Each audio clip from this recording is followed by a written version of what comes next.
Commander Zara Okafor stood before the Galactic Council, her weathered hands clasped behind her back as 1,000 alien eyes scrutinized her. The vast amphitheater hummed with the universal translators working overtime to convert her words into the myriad languages of the assembled species. "You want to know why humans no longer speak of the Devourers?" she said, her voice carrying across the chamber with unwavering authority.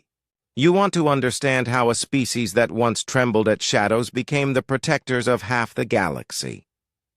The Velthari ambassador, his crystalline form refracting the chamber's light into prismatic patterns, leaned forward. "The historical records are incomplete. There are fragments, whispers of something that terrorized not just humanity, but 17 other species across 4 sectors. Then, nothing. As if they simply vanished from existence." Zara's expression hardened. She remembered the fear, that primal, bone-deep terror that had once gripped every human settlement from Earth to the outer colonies, the nightmares that had plagued children and adults alike, the way people would unconsciously look over their shoulders, even in broad daylight. "They didn't vanish," she said quietly. "We erased them." A ripple of disbelief swept through the assembly. The Kethmori representative clicked his mandibles in what passed for laughter among his kind. Impossible. The Devourers were apex predators. Across dimensions, they fed on fear itself, growing stronger with each mind they touched. How could any single species, because we did what no other species could do? Zara interrupted. "We chose to forget." The chamber fell silent. Even the ambient hum of the life support systems seemed to quiet. "You have to understand," Zara continued, "the Devourers weren't just physical threats. They were psychological parasites. They manifested from the collective unconscious of entire civilizations, feeding on shared terror, growing more real with each nightmare, each whispered story, each fearful glance into the dark. The more a species feared them, the more powerful they became." She began to pace, her boots echoing in the vast space. "For 3 centuries they hunted us. Every human colony lived in perpetual dread. Children were born knowing fear before they could walk. Our greatest minds, psychologists, philosophers, military strategists, all tried to find a solution. Weapons were useless against creatures that existed partially in our collective consciousness. Shields meant nothing to beings that could manifest anywhere fear took root. The Zephyrian delegate, a being of pure energy contained within a crystalline matrix, pulsed with curiosity.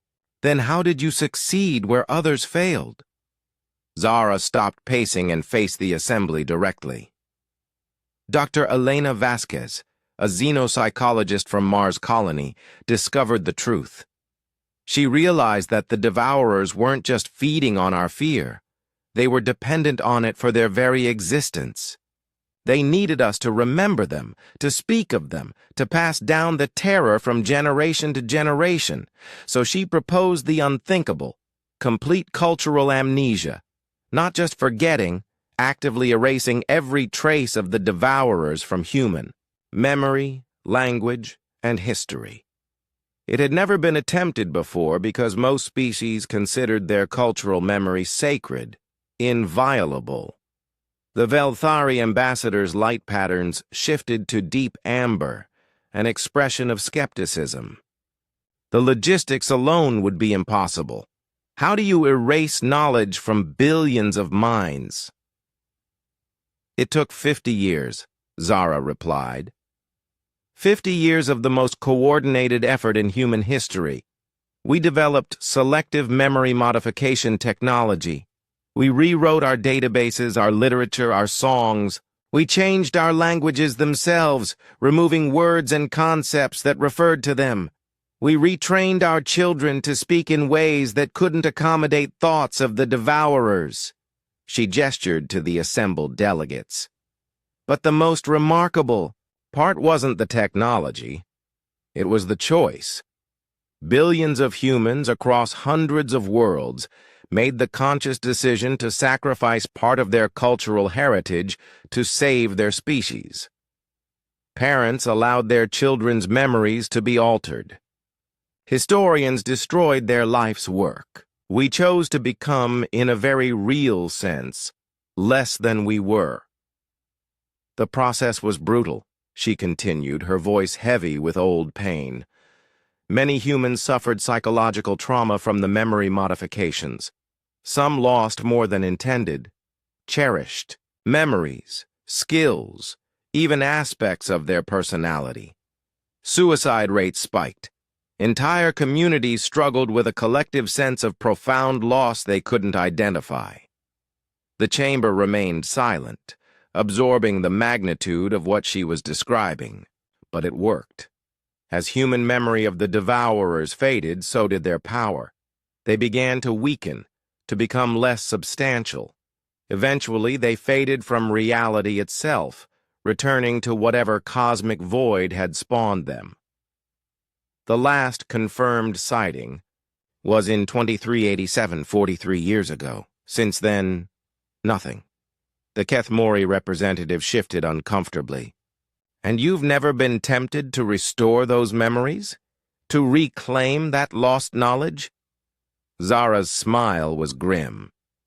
Every day, the temptation to remember, to understand what we sacrificed, is enormous. But we've maintained the discipline. The knowledge is kept in quantum-locked archives, accessible only to a few, only in emergencies. We've learned to live with the gaps in our history, the sense that something vital is missing. This is why humanity has become so effective against psychic threats, the Zephyrian observed. You've developed immunity through selective cultural lobotomy. We prefer to call it adaptive evolution, Zara replied. Humans learned that sometimes, to survive, you must be willing to cut away parts of yourself. It's made us stronger in ways we never expected. We no longer cling to tradition for its own sake. We evaluate everything, customs, beliefs, even memories, based on whether they serve our survival and growth. The Velthari ambassador's lights had shifted to a deep blue of respect. Remarkable, to sacrifice the very essence of cultural identity. It wasn't just sacrifice, Zara corrected. It was transformation. We became something new, a species unafraid to reinvent itself when faced with extinction. That's why we now serve as humanity's representatives to psychic threats across the galaxy. We've proven that sometimes the greatest courage isn't in facing your fears, it's in choosing to no longer feel them. She looked around the chamber one final time. The devourers are gone because we made them gone, not through violence or technology, but through the sheer force of human will. We looked at an enemy that seemed impossible to defeat and found the one solution that required us to change the very nature of what it means to be human. And that, she concluded, is why their name is erased from every tongue. Because sometimes the greatest victory is the one that no one remembers. The chamber erupted in discussion, excitement, fear, admiration, and horror blending into a cacophony of alien voices. But Commander Zara Okafor simply stood there, bearing witness to humanity's greatest triumph, a victory so complete that even the victors had chosen to forget it.